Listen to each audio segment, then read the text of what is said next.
لاگەڵ هێرشی چەکدارانی داعش بۆ سەرخاکی هەرێمی کوردستان و ڕوبڕبوونەوەکانی نێوان هێزی پێشمەرگە و ئەو چەکدارانە داعش چەند جارێک چەکی کیمیاوی دژی پێشمەرگە بەکارهێنا. لە ئێستاشدا وەزارەتی پێشمەرگە بۆ ڕوبەڕووبوونەوەی هێرشی هاوشێوە لە داهاتوودا یەکەی بەرگری کیمیایی دامەزراندووە. ئەو یەکەیە لە 8 ئەفسەر و پێشمەرگە پێک دێت کە زیاتر لە 3 مانگ لەلایەن وەزارەتی بەرگری عێراقەوە ڕاهێنانیان پێکراوە. وەزارەتی پێشمەرگە هەستا بە دروستکردنی سریەکی کیمیاوی بۆ ئەوەی ئەم سریە بتوانێت لە مەیدانە معالەجەی ئەو هەموو ئیساباتانە بکاتکەوە بتوانێت لە داهاتووە کەوا بەر هێزی پێشمەرگەی کوردستانەکەوێ.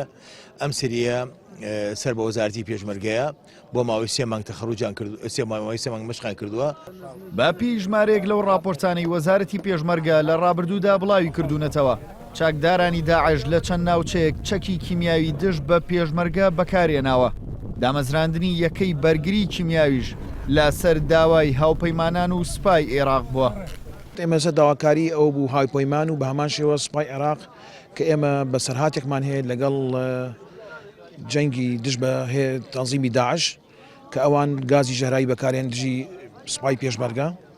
ئێمە بەسەرهاتێکمان هەیە لە هەنێ مەحوەر کە خەڵکمان هەیە کە بینار بوو بە گازی ژەهراوی و تووشی حاڵەتێکی خراپ بووە. بەشێک لەو ئەفسەرانی لە ڕابردوودا لە ئەڵمانیا بەشداری خولێکیان کردووە لەسەر چۆنەتی بەرەنگاربوونەوەی چەکی کیمیاوی مەشقیان پێکراوە و ئەو کەلوپەلانش کە دراوەتە یەکەکە لەلایەن وەزارەتی بەرگری ئەڵمانیاوە دابین کراوە.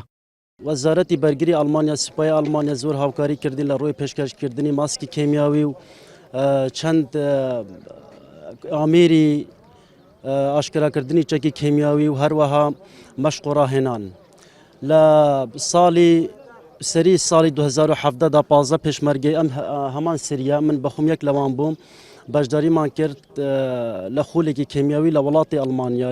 لەو خولەدا فێر بوون چۆنیەتی خۆپاراستن لە چەکی کیمیاوی هەروەها چۆنیەتی فێربوون بەکارهێنانی چەندین ئامێرێکی کە چەکی کیمیاوی پێ ئاشکرا دەکرێت. لە سەرەتای دروستبوونی شەڕی پێشمەرگە و چەکدارانی داعشەوە زیاتر لە 1500 پێشمەرگە شەهید بوون و نزیکەی 10,000 پێشمەرگەش بریندار بوون. لە ڕابردوودا داعش لە بردومانکردنی هێزەکانی پێشمەرگەدا جۆرە بۆمبێکی بەکارهێنا کە مادەی کلۆر و گۆگرد و خەردەلیان تێدا بوو. بەهۆی ئەو بردومانانەوە ژمارەیەک پێشمەرگە بریندار بوون و ژمارەیەکیان بۆ چارەسەر ڕەوانەی تورکیا کران.